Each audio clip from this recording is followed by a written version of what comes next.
Today, we're diving into the world of Swedish suspension, and as a proud Norwegian, I have to admit it's a little tough to promote something from our Scandinavian rivals. I figured they'd be too busy with their meatballs and producing ABBA songs to design mountain bike suspension, but Ohlins has made something special with their RXF 38 M.2. Let's take a look inside the fork, ride the heck out of it, and compare it to some other popular Enduro forks.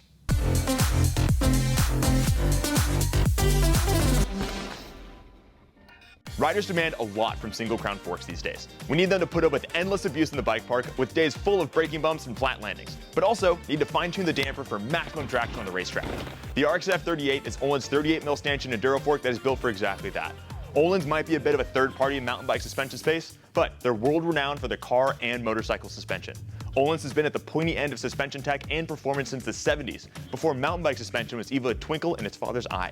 And now the second iteration of the RXF 38 is bringing that suspension experience to the long travel Enduro world, with all the features you can expect in a high-end fork and performance that rivals the Fox 38 and RockShox ZEB.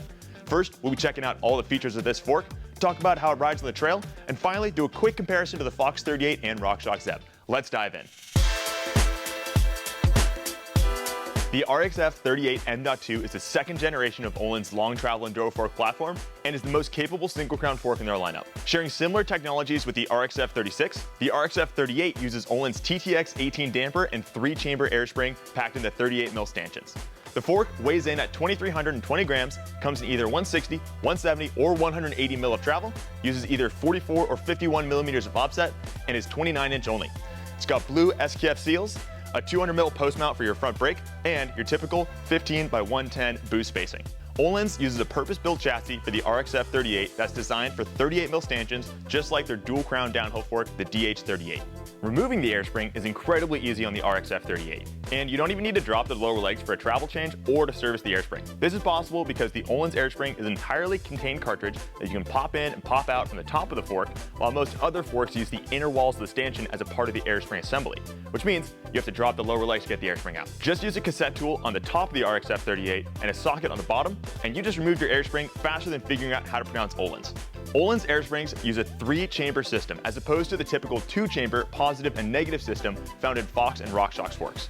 In addition to the same positive and negative air chambers, the third air chamber is their ramp-up chamber, which is another positive chamber and uses a second valve on the bottom of the fork that you'll inflate with a typical shock pump, just like on the top valve. The nature of the 3-chamber system lets you really fine-tune exactly how progressive your fork is, but it's a little too complicated to explain all the super nitty-gritty details of how the chambers work together in this video. It gets pretty technical, and while I find it super interesting, I know that most people are just going to skip right past it. But if you want to get super nerdy with me, I wrote a whole blog post to accommodate this video that I recommend if you want to do an air spring deep dive with me. All you need to know to get this fork set up is that more pressure in the ramp-up chamber means more progression and bottom-out support, while less pressure in the ramp-up chamber means a more linear fork that will use full travel more often. Right next door in the other fork leg is the TTX 18 damper. With some pretty standard features on the outside, it is easy to assume that this damper isn't anything to write home about. But in the riding review, we'll explain why that just isn't the case. On top, you've got the low and high speed compression knobs with 15 and 3 clicks respectively, and a rebound knob on the bottom with 15 clicks. The high speed compression knob is a lever style that's easy to adjust on the trail and see exactly which click you're on, while the low speed compression and rebound knobs are just your standard knobs that require manually counting each click to figure out exactly how many clicks you have. Between those legs is the floating axle, which keep your lowers parallel with your uppers and reduces friction in the whole system. Standard through axles can be prone to slightly pinching the lower legs together if the fork and hub don't line up 100% perfectly, and floating axles do a great job of reducing friction in the system. Notably missing from the RXF 38 chassis is any kind of air bleeders like what's found on the Fox 38 or RockShox ZEB. This definitely isn't a deal breaker because obviously we rode bikes for a lot of years before these little bleeders came out, but if you spend a lot of time in the bike park and your rides have huge changes in elevation, then you might miss this feature.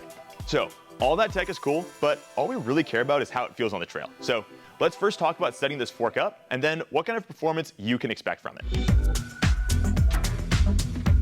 Right on the lower legs of the fork, Ohlins provides some initial air pressure numbers for your main chamber and ramp-up chamber, which is super helpful because I had no clue where to even start with the ramp-up chamber pressure. For my weight, they recommend about 100 psi in the main chamber and 200 psi in the ramp-up chamber. Their general rule of thumb is to have twice as much psi in the ramp-up chamber as the main chamber, and you need to make sure to inflate your ramp-up chamber before your main chamber.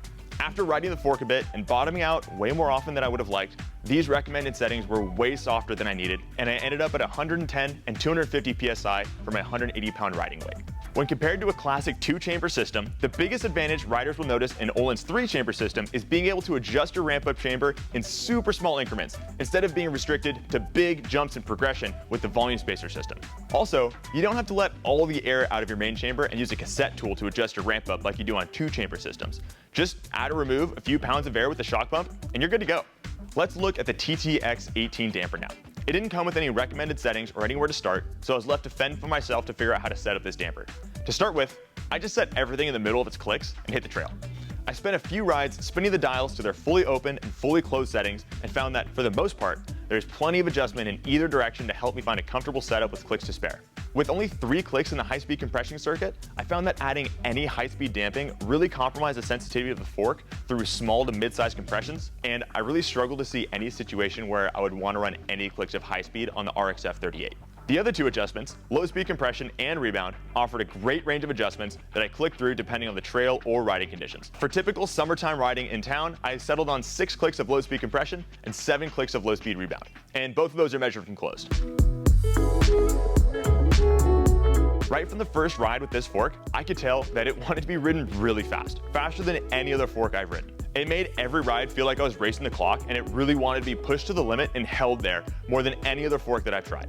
The heavy damping of the TTX 18 damper helped keep this fork composed and predictable through compressions, and definitely increased my confidence through chunky terrain. The stiffness of this chassis is exactly what I was looking for with a 38mm stanchion fork, and it held its line through rough sections of the trail notably better than its little brother, the RXF 36. After riding the RXF 36 for a while last year, my only complaint about how that fork rode was that it just couldn't hold its own through the chunk like the 38mm forks I'd gotten used to, and was more prone to binding during big compressions that would torque the fork.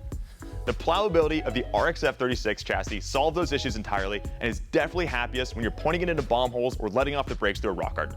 But I also never felt like the chassis was too stiff to the point of rattling my hands off the bars, and Ohlins definitely struck a nice middle ground between their DH38 and RXF 36 forks in terms of a comfortable stiffness. While I typically prefer a fork that's less damped, which is why I prefer the RockShox ZEB over the Fox 38, I'm surprised to say that I really enjoyed the heavily damped feeling of this RXF 38.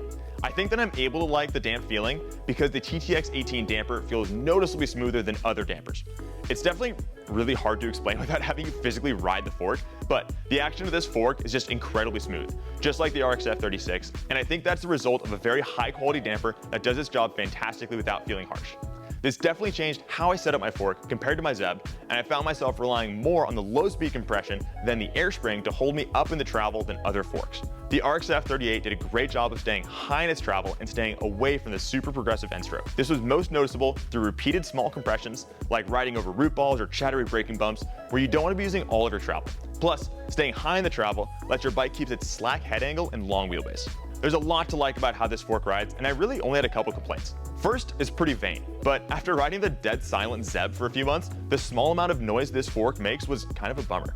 That's not to say it was an absolute racket, and the noise level is super comparable to the Fox 38, but after getting used to that silent ZEB, it is kind of tough to go back. The only other issue I had, we were actually able to solve, and it comes down to a little negative volume spacer that comes installed in the fork. During the first 3 rides, the RXF felt harsher off the top than the Fox 38 and RockShox ZEB, but after talking to Ohlins and taking their recommendation of removing this little spacer, the RXF 38 gained some seriously amazing off-the-top suppleness that put it right in line with the other big boys. This little volume spacer sits inside your negative air spring, and a larger volume negative air spring helps pull your fork into its travel during compressions and helps overcome any stiction in the system to make things buttery smooth. Honestly, I'm not really sure why this fork is shipped with this spacer installed because it feels so much better without it, but luckily removing it is super easy and just takes a few minutes. It's pretty amazing how many great suspension options we have to choose from, and after being lucky enough to get time on the RXF 38, as well as the Fox 38 and RockShox ZEB, I can come to the pretty anticlimactic conclusion that they're all great forks. If a 35 or 36mm stanchion fork just isn't stiff enough for you, and a 38mm stanchion fork is calling your name, all 3 of these forks are right at home in the bike park, between the race tape, or on any chunky trail that you want to point them down. And honestly, they should be. With the price tags over $1,000, I would really hope they're great forks.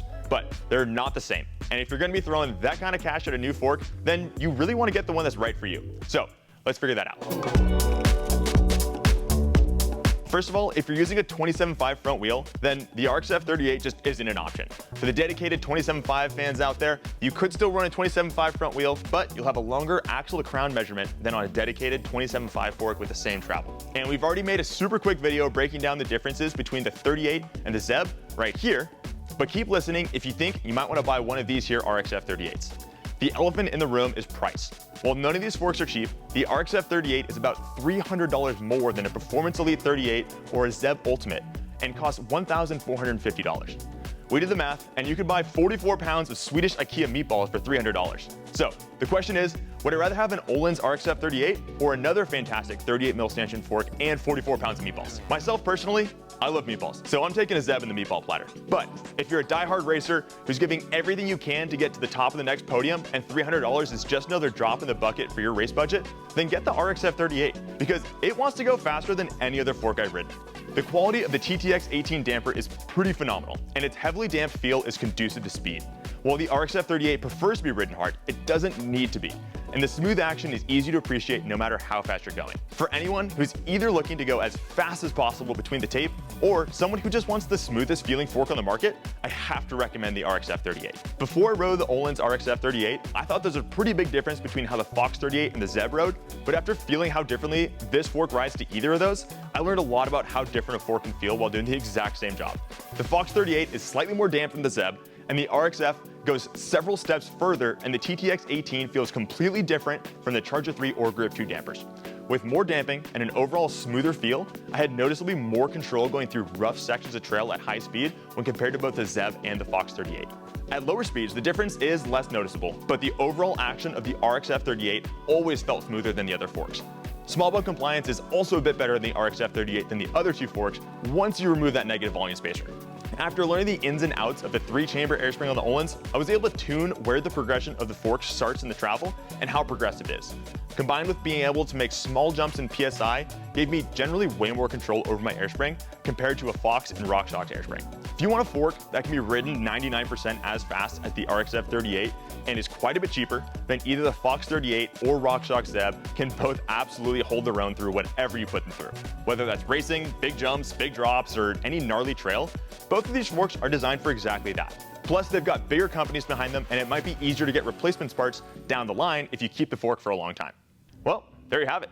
That's everything I've learned after riding the RXF 38 for a few months. And if you want to buy this fork, or pretty much anything else for your mountain bike, head over to thelosco.com where you can get free shipping in the United States on orders over $49. Let me know if you would run the RXF 38 down in the comments below, or if you're still loyal to either Fox or RockShox.